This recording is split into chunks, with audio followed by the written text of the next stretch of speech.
संग शनिचराय नमः। प्यारे भक्तगणों, आज आषाढ़ महीने की कृष्णा पक्ष की शनिवार के दिन आप सभी श्रवण करेंगे शनिवार की व्रत कथा।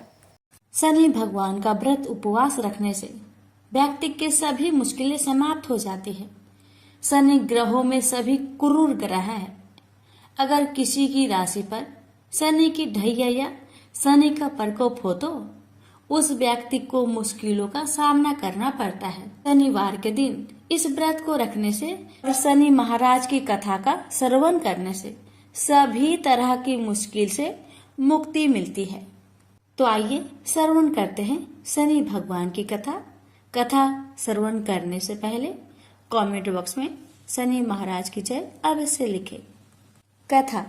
एक समय स्वर्ग लोक में सबसे बड़ा कौन, ये प्रश्नों को लेकर नव ग्रहों में वाद विवाद हो गया। विवाद इतना बढ़ा कि परस्पर भयंकर युद्ध की स्थिति बन गई। निर्णय के लिए सभी देवता देवराज इंद्र के पास पहुंचे और बोले, हे देवराज, आपको निर्णय करना होगा कि हम में से सबसे बड़ा कौन है। देवताओं का प्रश्न सुनकर देवराज इंद्र उलझन में पड़ गए। इंद्र बोले, मैं इस प्रश्न का उत्तर देने में असमर्थ हूँ। हम सभी पृथ्वी लोक में उज्जैनी नगरी में राजा विक्रमादित्य के पास चलते हैं। देवराज इंद्र सहित सभी ग्रह यानी कि सभी देवता उज्जैनी नगरी पहुँचे।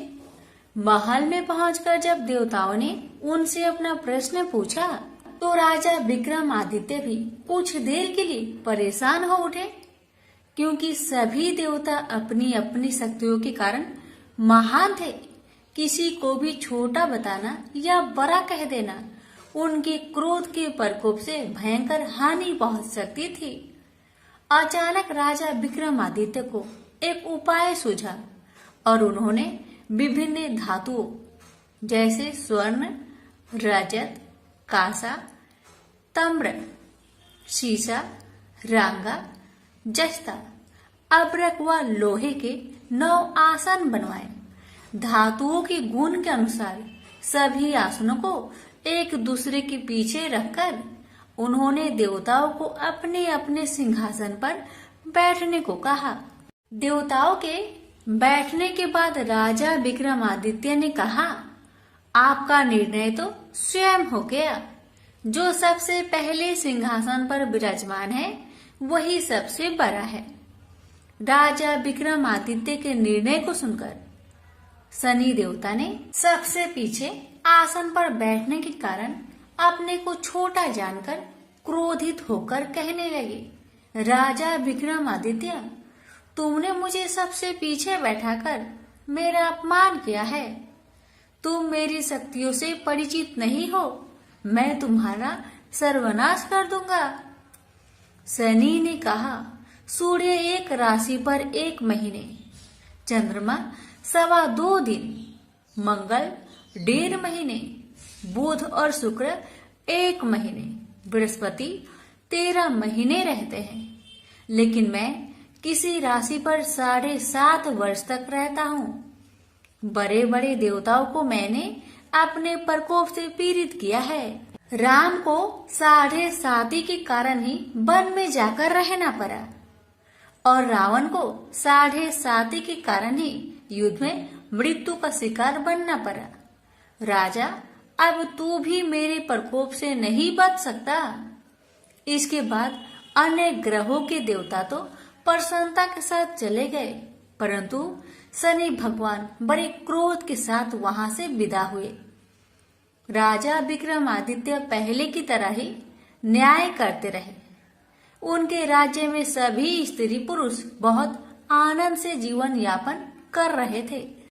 कुछ दिन ऐसे ही बीत गए। उधर शनि देवता अपने अपमान को भूल नहीं पाए थे। विक्रमादित्य से बदला लेने के लिए एक दिन शनि भगवान ने घोड़े के व्यापारी का रूप धारण किया और बहुत से घोड़ों के साथ उज्जैनी नगरी पहुंचे। राजा विक्रमादित्य ने राज्य में किसी घोड़े के व्यापारी की आने का समाचार सुना तो आपने अश्वपाल को कुछ घोड़े खरीदने के लिए भेजा। घोड़े बहुत कीमती थे। अश्वपाल ने जब वापस लौटकर इस संबंध में बताया तो राजा विक्रमादित्य ने स्वयं आकर एक सुंदर व शक्तिशाली घोड़े को पसंद किया। घोड़े की चाल देखने के लिए राजा उस घोड़े पर सवार हुए तो वह घोड़ा बिजली की गति से दौड़ पड़ा। तेजी से दौड़ता घोड़ा राजा को दूर एक जंगल में ले गया और फिर राजा को वहां गिराकर जंगल में कहीं गायब हो गया। राजा अपने नगर को लौटने के लिए जंगल में भटकने लगा, लेकिन उन्हें लौटने का कोई रास्ता नहीं मिला। राजा को भूख प्यास लगाई। बहुत घूमने पर उसे एक चरवाहा मिला। राजा ने उससे पानी मांगा। पानी पीकर राजा ने उस चरवाहे को अपनी अंगूठी दे दी। फिर उससे रास्ता पूछकर वह जंगल से निकलकर पास के नगर में पहुंचा। राजा ने एक सेठ की दुकान पर बैठकर कुछ देर आराम किया। उस सेठ ने राजा से बातचीत की तो राजा ने उसे बताया कि मैं उज्जैनी नगरी से आया हूँ। राजा के कुछ देर दुकान पर बैठने से सेठ जी की बहुत बिक्री हुई। सेठ ने राजा को बहुत भाग्यवान समझा और खुश होकर उसे अपने घर भोजन के लिए ले गया। सेठ के घर में सोने का एक हार खूंटी पर लटका हुआ था। राजा को उस कमरे में छोड़कर सेठ कुछ देर के लिए बाहर गया। तभी एक आश्चर्यजनक घटना घटी। राजा को देखते ही देखते सोने के उस हार को खूंटी ने निकल गई। सेठ ने कमरे में लौटकर हार को गायब देखा तो चोरी का संदेह राजा पर किया, क्योंकि उस कमरे में राजा ही अकेले बैठा था। सेठ ने अपने नौकरों से कहा कि इस परदेसी को रस्सियों से बांधकर नगर के राजा के पास ले चलो। राजा ने विक्रमादित्य से हार के बारे में पूछा तो उन्होंने बताया कि मेरे आंखों के ही सामने खूंटी ने उस हार को निगल लिया था। विक्रमादित्य की बात को सुनकर राजा बहुत क्रोध से भर गए। उन्हें लगा विक्रमादित्य झूठ कह रहे हैं, इसलिए राजा ने क्रोधित होकर चोरी करने के अपराध में विक्रमादित्य के हाथ पांव काटने की आदेश दे दिया। राजा विक्रमादित्य के हाथ पांव काटकर उसे नगर के सड़क पर छोड़ दिया गया। कुछ दिन बाद एक तेली उसे उठाकर अपने घर ले गया और उसे अपने कोल्हू पर बैठा दिया। राजा आवाज देकर बैलों को हाँकता रहता। इस तरह तेली का बैल चलता रहा और राजा को भोजन मिलता रहा। शनि देव के प्रकोप के साधे साथ ही पूरी होने पर वर्षा ऋतु प्रारंभ हुई।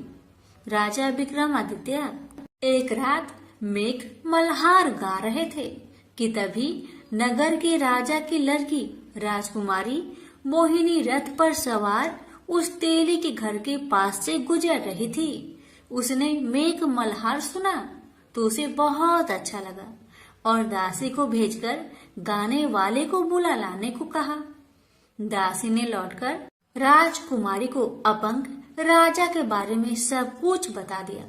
राजकुमारी उसके मेघ मल्हार से बहुत मोहित हुई थी, अतः उसने सब कुछ जानकर भी अपंग राजा से विवाह करने का निश्चय कर लिया। राजकुमारी ने अपने माता पिता से जब यह बात कही तो वे हैरान रह गए। रानी ने मोहिनी को समझाया, बेटी तेरे भाग्य में तो किसी राजा की रानी होना लिखा है, फिर तू उस अपंग से विवाह करके अपने पांव पर कुल्हाड़ी क्यों मार रही हो। राजकुमारी ने अपनी जिद्दी नहीं छोड़ी। अपनी जिद्दी पूरी करने के लिए उसने भोजन करना तक छोड़ दिया और प्राण त्याग देने का निश्चय कर लिया। आखिर राजा रानी को विवश होकर अपंग विक्रमादित्य से राजकुमारी का विवाह करना पड़ा। विवाह के बाद राजा विक्रमादित्य और राजकुमारी तेली के घर रहने लगे। उसी रात सपने में शनि भगवान ने राजा से कहा, राजा तुमने मेरा प्रकोप देख लिया। मैंने तुम्हें अपने अपमान का दंड दिया है।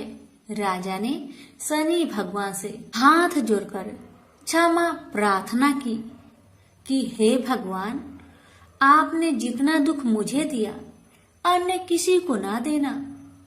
शनि भगवान ने कुछ सोचकर कहा, राजा, मैं तुम्हारी प्रार्थना स्वीकार करता हूँ।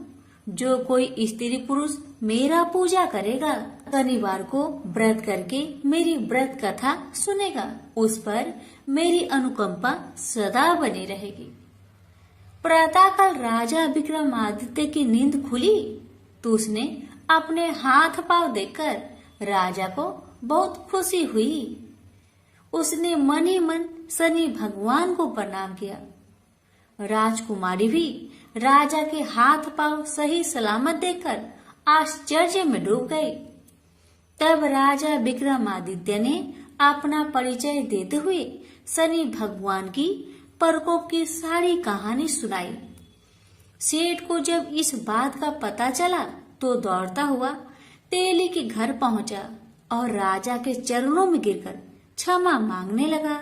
राजा ने उसे क्षमा कर दिया क्योंकि यह सब तो शनि भगवान के प्रकोप से हुआ था।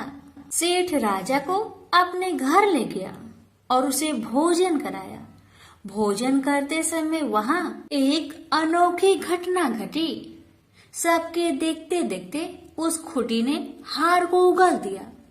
सेठ जी ने अपनी बेटी का विवाह भी राजा के साथ कर दिया और बहुत से स्वर्ण आभूषण, धन आदि देकर राजा को विदा किया।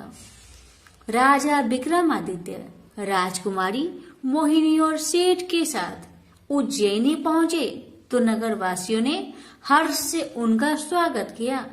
अगले दिन राजा विक्रमादित्य ने पूरे राज्य में घोषणा कराई कि शनिदेव सब देवों से सर्वश्रेष्ठ हैं।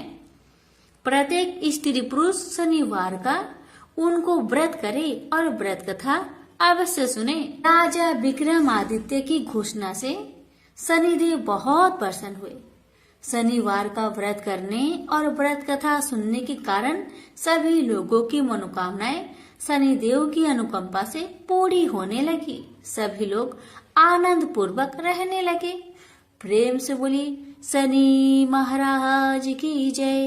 हे शनि महाराज, आपकी कथा कहने वाले, सुनने वाले, हुक्कार भरने वाले सभी भक्तों की सभी मनोकामना को पूर्ण करना, सभी के कष्टों को दूर करना। प्रेम से बोलिए शनि महाराज की जय। आप श्रवण करें शनि महाराज और ब्राह्मण की कथा। बहुत समय पहले की बात है। एक ब्राह्मण और ब्राह्मणी एक गांव में रहा करते थे। ब्राह्मण हर रात अपने सपने में नीली घोड़ी पर नीले कपड़े पहने एक आदमी को देखता था और वह आदमी कहता था, हे ब्राह्मण देवता, मैं तेरे लगूंगा। ब्राह्मण घबराकर उठ जाता और अगले दिन यही सपना उसे फिर आता। यह सपना उसे रोज आने लगा। ब्राह्मण बहुत परेशान हो गया और चिंता के मारे दुबला होने लगा, सूखने लगा। तो एक दिन उसकी पत्नी ने उससे कारण पूछा, हे ब्राह्मण देवता, आपको मैं इतनी अच्छी अच्छी भोजन पकाकर देती हूँ, फिर भी क्या कारण है कि आप दुबले होते जा रहे हैं?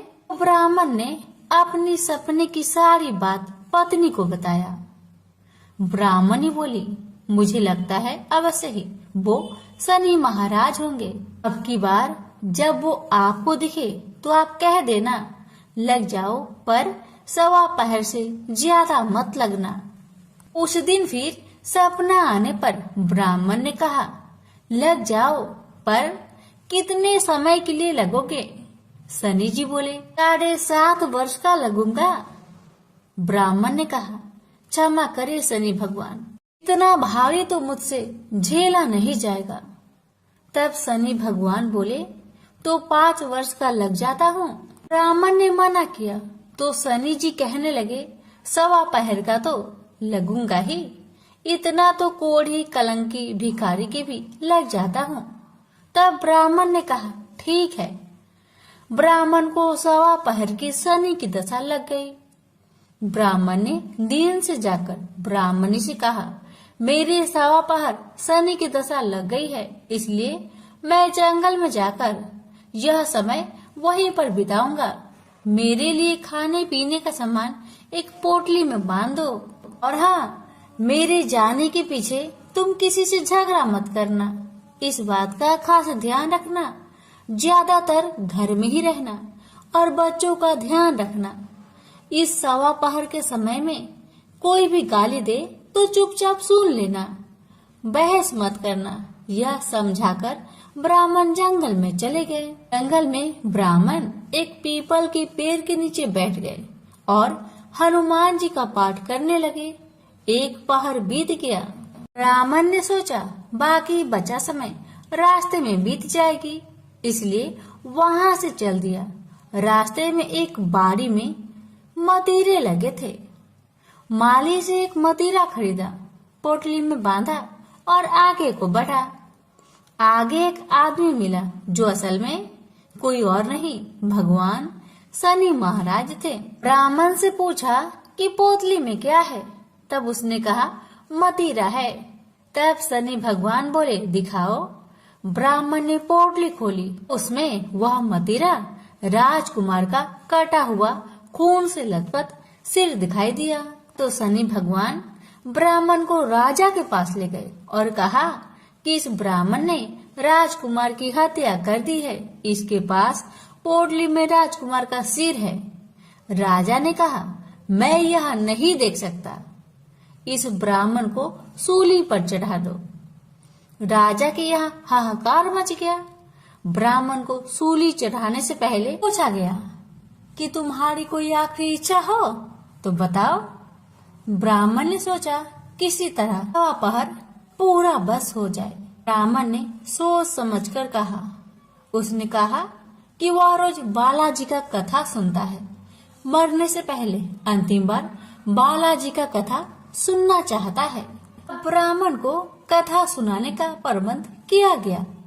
कथा कहते कहते सवा पहर पूरा हो गया। शनि की दशा टलते ही राजकुमार शिकार खेल कर लौटा हुआ दिखाई दिया। राजकुमार को आता देखकर राजा बहुत खुश हुआ, लेकिन उसे निर्दोष ब्राह्मण की हत्या का दोष लगने का डर सताने लगा। उसने तुरंत घोड़सवार सैनिकों को ब्राह्मण को आदर सहित ले आने के लिए भेजा। ब्राह्मण राज दरबार में आया तो राजा ने क्षमा मांगी और पोटली दिखाने के लिए कहा, तो पोटली खोली तो उसमें मतीरा था। राजा ने इन सब के बारे में पूछा तो ब्राह्मण ने बताया, मुझे सवा पहर की शनिचर की दशा लग गई थी, इस कारण यह सब तमाशा हुआ। राजा ने पूछा, यह दशा कैसे टलती है? ब्राह्मण बोला, राजा या सेठ के लगे तो काला हाथी या काला घोड़ा दान करे, गरीब के लगे तो पीपल की पूजा करे और बोले, साचा शनिचर कहिए, जाके पाओ सदा ही पढ़िए। शनि भगवान की कहानी सुने, तिल का तेल और काला उड़द दान करे, काले कुत्ते को तेल से चुपर कर रोटी खिलाए तो शनिचर की दशा उतर जाती है। राजा ने उसे मतीरा वापस दे दिया। घर आकर ब्राह्मण ने मतीरा काटा तो उसमें बीज की जगह हीरे मोती निकले। ब्राह्मणी ने पूछा, यह कहाँ से लाए हैं? आप तो कह रहे थे कि शनिचर की दशा लगी है। ब्राह्मण ने कहा, जब दशा लगी थी तो यह मतीरा राजकुमार का सिर बन गया था। जब शनि की दशा उतरी तो शनि भगवान निहाल कर गए। हे शनि देवता, जैसे ब्राह्मण के शनि की दशा लगी वैसे किसी का न लगना। बोलिए प्रेम से शनि महाराज की जय। पार्वती जब भी अपने पति शिव के साथ दूसरे देवताओं के निवास स्थान पर जाती और वहां उनके सजे धजे सुंदर भवनों को देखती तो उन्हें बड़ी ही हीनता का बोध होता। वे यह महसूस करती कि हमसे छोटे छोटे देवताओं के पास भी बड़े बड़े भव्य भवन हैं, लेकिन हमारे पास तो कुछ भी नहीं। कहने को मैं आदि देव शिव की पत्नी हूँ, लेकिन रहने के लिए मिली है कैलाश पर्वत की कंदराएं और पहनने के लिए बलकल। किसी उचित आवास के अभाव में अन्य सुख सुविधाओं का उपभोग नहीं कर सकती। एक दिन पार्वती ने अपने मन की व्यथा अपने पति शिव से कही। शिव जी सुनकर मुस्कुराए, फिर बोले, इसमें हीनता की तो कोई बात ही नहीं देवी। प्रत्येक व्यक्ति की अपनी अपनी जीवन शैली होती है। हमारी जीवन शैली यही है, हम अपनी इस शैली को हीन क्यों समझे। अन्य देवगण प्रकृति से बहुत दूर है, जबकि हम प्रकृति की गोद में निवास करते हैं। यह तो हमारे लिए गौरव की बात है, हीनता की नहीं। शिव के तर्कों से पार्वती संतुष्ट नहीं हुई और बोली, मुझे आपकी ये बातें समझ में नहीं आती देव। मुझे तो अपना एक आवास चाहिए, बहुत ही भव्य और सुख सुविधा से पूर्ण। शिव ने अपनी सहज मुस्कान से साथ उत्तर दिया, इसमें क्या मुश्किल है देवी।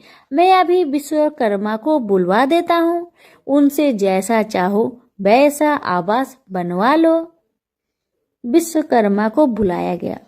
पार्वती ने आदेश दिया, हमारे लिए ऐसा भव्य बनाओ जैसे विश्व में कहीं ना हो। विश्वकर्मा ने आदेश स्वीकार किया। निर्माण कार्य प्रारंभ हो गया। कुछ ही समय में पार्वती की इच्छा अनुसार भव्य भवन तैयार हो गया। अपने भवन को देखकर पार्वती अति प्रसन्न हुई। गृह प्रवेश की तैयारी होने लगी। पार्वती चाहती थी गृह प्रवेश के समय सभी प्रमुख देवता हमारे यहाँ उपस्थित रहे।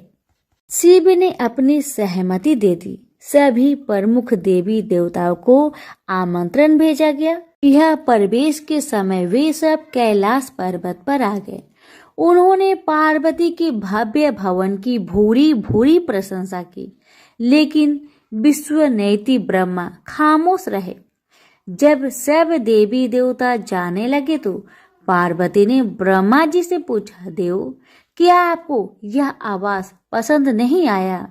ब्रह्मा जी ने आश्चर्य व्यक्त करते हुए पार्वती से ही प्रश्न किया, देवी मैंने कब ऐसा कहा। आपके चेहरे की भाव भंगिमा कुछ ऐसे कह रही है प्रभु। पार्वती ने अपनी शंका स्पष्ट की। फिर ब्रह्मा जी को मौन देखकर पार्वती ने अपनी बात आगे बढ़ाई। तो आप कुछ संकोच कर रहे हैं, स्पष्ट कहिए क्या बात है। ब्रह्मा जी ने तनिक रुककर उत्तर दिया, देवी और तो सब ठीक है, लेकिन इस प्रसाद पर शनि की कुदृष्टि है। इतना कहकर वे वहां से चले गए। पार्वती ने ब्रह्मा जी की बात शिव को बतलाई तो वे कुछ चिंता में पड़ गए। पार्वती ने पूछा, प्रभु शनि की दृष्टि से क्या हो सकता है, यह प्रसाद जल सकता है।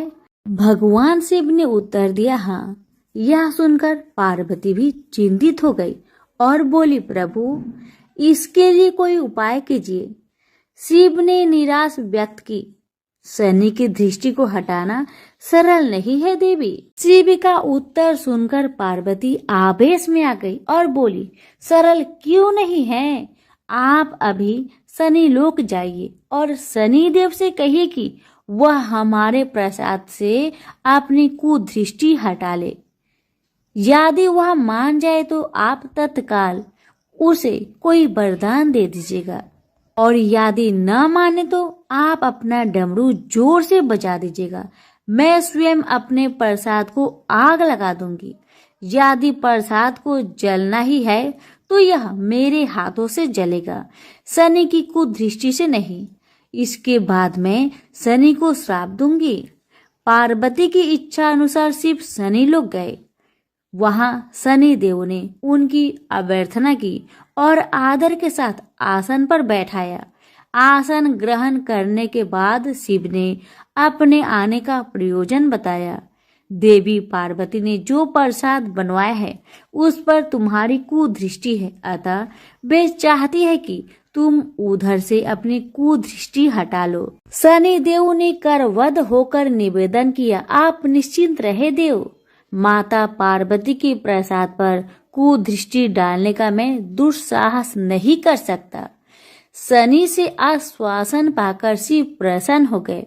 शनि, मैं तुमसे प्रसन्न हूँ, तुम जो चाहे वर मांग सकते हो, भोलेनाथ ने कहा। शनि ने विनम्र भाव से कहा, प्रभु आपका दिया हुआ सब कुछ मेरे पास है, अब मैं और क्या मांगू। हाँ, एक इच्छा अवश्य है, वह है आपका तांडव नृत्य देखने की। बहुत दिन हो गए उसे देखे हुए, आप अपना नृत्य दिखला सके तो कृपा होगी। शनि का यह अनुरोध शिव को अच्छा लगा। उन्होंने तत्काल अपना डमरू उठा लिया और लगे नृत्य करने।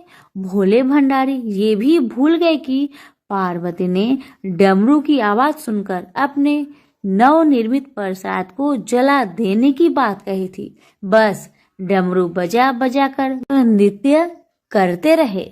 उधर पार्वती ने जब कैलाश पर डमरू की ध्वनि सुनी तो उन्होंने सोचा कि शनि ने अपने कुदृष्टि हटाना अस्वीकार कर दिया है, अतः वे बहुत दुखी हुई। उन्हें लगा कि यदि मैं तत्काल अपने नवनिर्मित आवास को आग लगा दूंगी तो वह शनि की कुदृष्टि से बच जाएगा।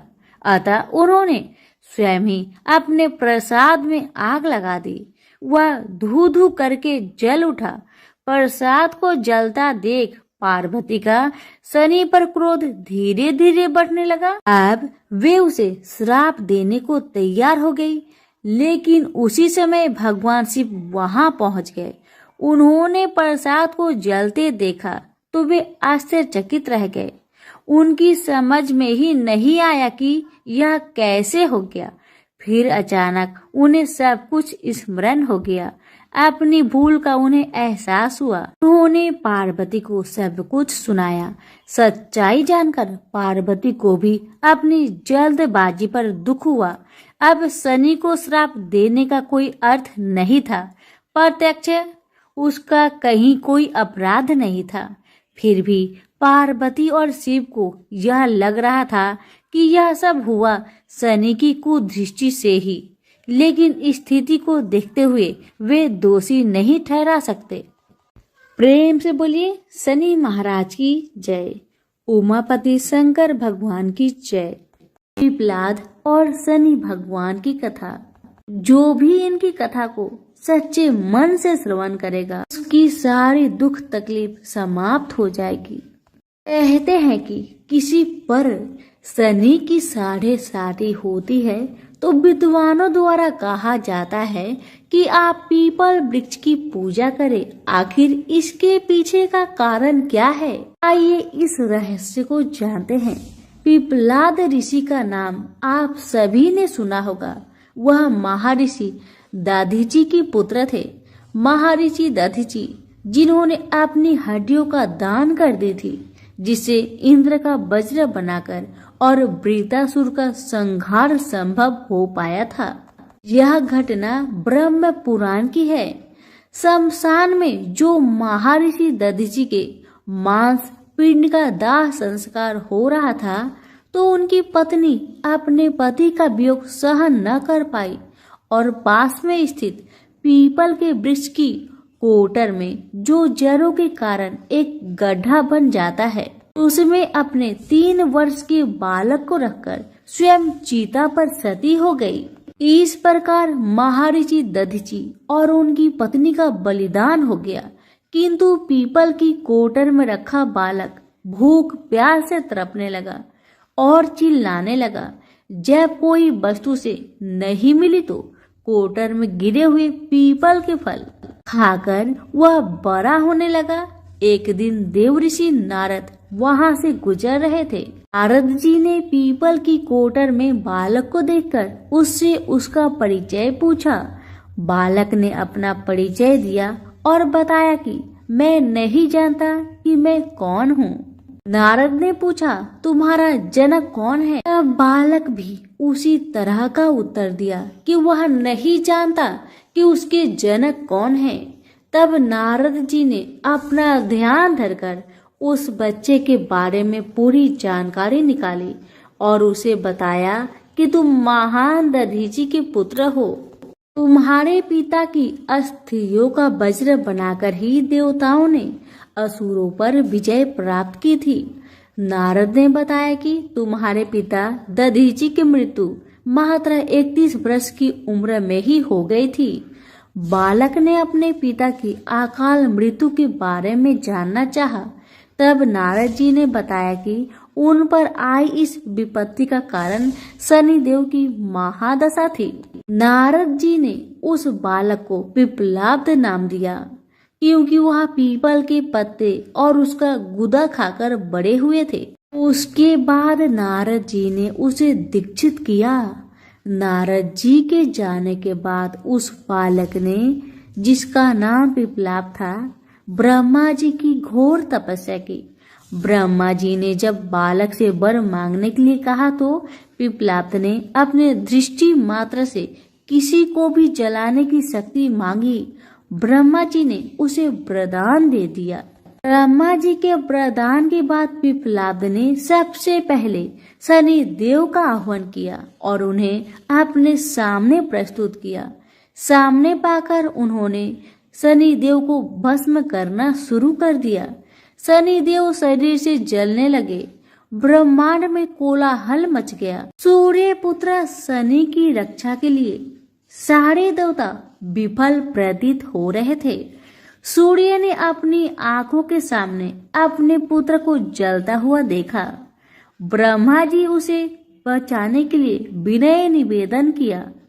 ब्रह्मा जी ने स्वयं पिप्पलाद के सम्मुख प्रकट होकर शनि देव को छोड़ने के लिए कहा, किंतु वह तैयार न हुए। ब्रह्मा जी ने एक के बदले 2 वरदान मांगने की बात कही। तब पिप्पलाद ने खुश होकर 2 वरदान मांगे। पहला, जन्म से 5 वर्ष तक किसी भी बालक की कुंडली में शनि उसको कारक नहीं होगा। जैसे मैं अनाथ हुआ, शनि के कारण कोई और अनाथ नहीं होगा। दूसरा, उन्होंने कहा मुझे अनाथ को पीपल में शरण दी थी। जो व्यक्ति सूर्य उदय से पूर्व पीपल वृक्ष पर जल चढ़ाएगा, उस पर शनि की बुरी महादशा का असर नहीं होगा। ब्रह्मा जी ने तथास्तु कहकर वरदान दिया। तब पिप्पलाद ने चलते हुए शनि को अपने ब्रह्म दंड से उसके पैरों पर आघात करते हुए मुक्त किया, जिससे शनि देव की पैर क्षतिग्रस्त हो गए और वह पहले जैसे तेजी लायक नहीं रहे। आता तभी से शनि को शनिचराय, जिसे हम आम भाषा में शनिचर कहते हैं, कहा जाता है कि रतिया शनिचरा जो धीरे धीरे चलता है, वह शनिचराय आग से जलने के कारण शनि की काया काली पड़ गई। आप अक्सर किसी भी पीपल के पेड़ के नीचे शनि की काली मूर्ति जरूर देखते होंगे। उसके पीछे यही पौराणिक कारण है। जब शनि की महादशा या 7.5 चलती है, जो आपके लिए अच्छी नहीं है, तो ज्ञानी जनों के पास बहुत सारे उपाय होते हैं, परंतु आम जनों को करने का एक साधारण सा उपाय मैं आपको बताती हूँ, जिसका लाभ 100% मिलता है। आपको सुबह उठना है, सूर्य उदय से पूर्व नहा धोकर पीपल के वृक्ष को जल देना है, उसके साथ चक्कर लगाने हैं और 7 चक्कर लगाने के बाद इस मंत्र को हिंदी में बोलना है। आपको कहना है कि जिस तरह से आपने पिप्पलाद ऋषि की रक्षा की थी, ठीक उसी तरह मेरी भी रक्षा करे, और आप पाएंगे कि कुछ ही दिनों में आपकी जिंदगी में शनि के बुरे प्रभाव कम होते जा रहे हैं। प्रेम से बोलिए शनि भगवान की जय। हिंदू धर्म में माँ काली का प्रमुख स्थान है। काली का अर्थ है समय और काल। ऐसा माना जाता है कि उनकी उत्पत्ति समय और काल पापियों के नाश के लिए हुई थी। समय और काल से कोई भी नहीं बच सकता, यह सभी को निगल जाता है। माता पार्वती ने यह भयानक रूप पापियों के विनाश के लिए धारण किया था। माँ काली पापियों के लिए विनाश है और अपने भक्तों के लिए प्रेम से भरी हुई है। जो भी प्राणी सच्चे मन से माँ की भक्ति करता है, माँ उसे मनवांछित फल देती है। माँ काली की कथा। एक समय दारुक नाम के पापी असुर ने ब्रह्मा जी को परेशान करने लगा। वह उन पर अत्याचार करने लगा। धार्मिक अनुष्ठान यज्ञ बंद करवा दिए गए और स्वर्गलोक को चला गया। सभी देवता विचलित होकर ब्रह्मा जी और विष्णु जी के पास सहायता मांगने के लिए चले। ब्रह्मा जी ने बताया कि दारुक का नाश सिर्फ स्त्री के हाथों से हो सकता है। सभी बड़े देवता भी उससे युद्ध में हार चुके थे। अंत में यह निश्चय किया गया कि दारुक का वध भगवान शिव की पत्नी माता पार्वती करेगी। भगवान शिव ने अपना तीसरा नेत्र खोलकर भयानक और प्रचंड महाकाली को जन्म दिया। उनका शरीर काले रंग का था और माँ काली के माथे पर तीसरा नेत्र और चंद्र रेखा भी, उनके हाथों में त्रिशूल और कई प्रकार के अस्त्र शस्त्र थे। महाकाली के प्रचंड रूप को देखकर सभी देवता थर थर कांपने लगे और वहां से भागने लगे। युद्ध में दारुक महाकाली से पराजित हुआ और इस तरह उस दुष्ट का अंत हुआ। महाकाली के भयानक रूप से चारों तरफ अग्नि की भयानक लपटें उत्पन्न हो गई। महाकाली के क्रोध को सिर्फ भगवान शंकर ही रोक सकते थे, इसलिए उन्होंने एक बालक का अवतार लिया। भगवान शिव शमशान पहुंचे और वहां बालक के रूप में लेटकर रोने लगे। छोटा बालक को देखकर महाकाली का क्रोध शांत हो गया।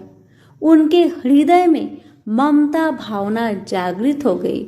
उन्होंने शिव रूपी उस छोटे बालक को उठा लिया और अपने स्तनों से दूध पिलाने लगी। इस प्रकार से शिव जी ने उनके क्रोध को पी लिया।